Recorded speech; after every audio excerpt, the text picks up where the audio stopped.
Hey, what's going on, guys? Brandon here with my first, I guess it's still a little bit late, but subscriptions talk video for subscriptions on December 26th, the day after Christmas. And Merry belated Christmas. I guess it'd be belated Merry Christmas to everybody.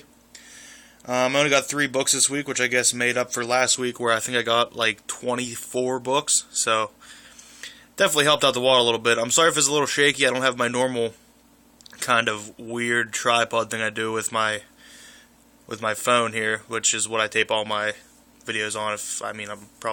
You've probably realized that, but I'm just gonna hop right in here. I loved every book this week. 2 of them went together, and the other one was just an epic finish to a wonderful series. I mean, everybody knows that book, so I'm not gonna try to talk a lot about it. I'm definitely not gonna spoil anything in case nobody read it. Justice League number 15. Which, although it was my least favorite of the week, I really loved it. So that tells you how great the books were.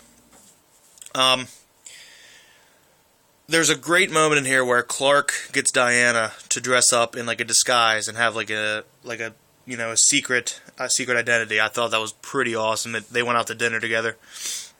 Aquaman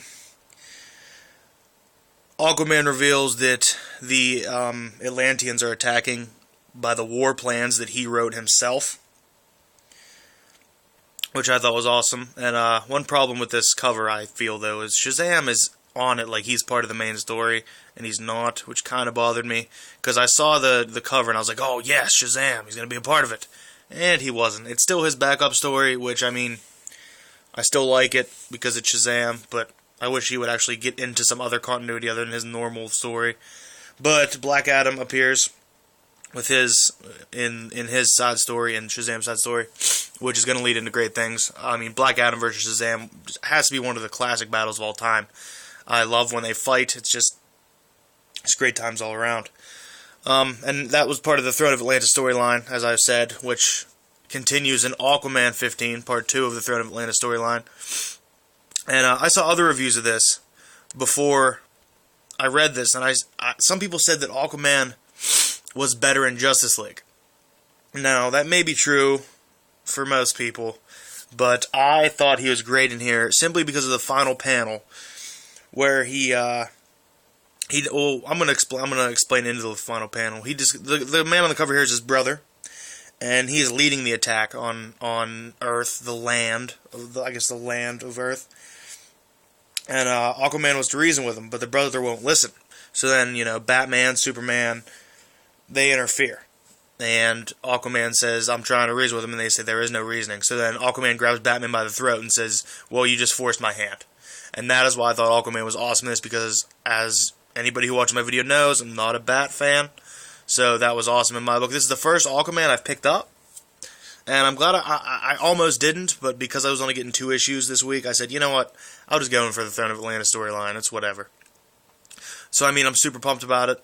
I'm liking the storyline a lot, so we'll see what happens moving forward.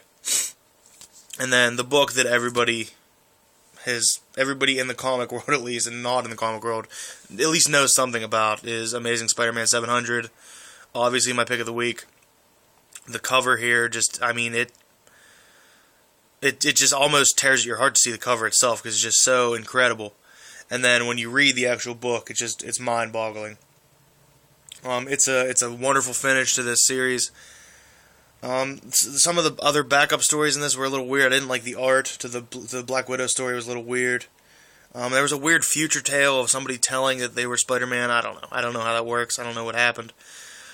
But I'm super pumped for Superior Spider-Man. I haven't really been a Peter Parker fan, which is why I didn't really pick up many Amazing Spider-Mans. I like the older Amazing Spider-Man when he was supposed to be his age, but then 20 years down the road, when he's still the same age, I don't know. I mean, I guess most comics are like that, but it just got to me a little much.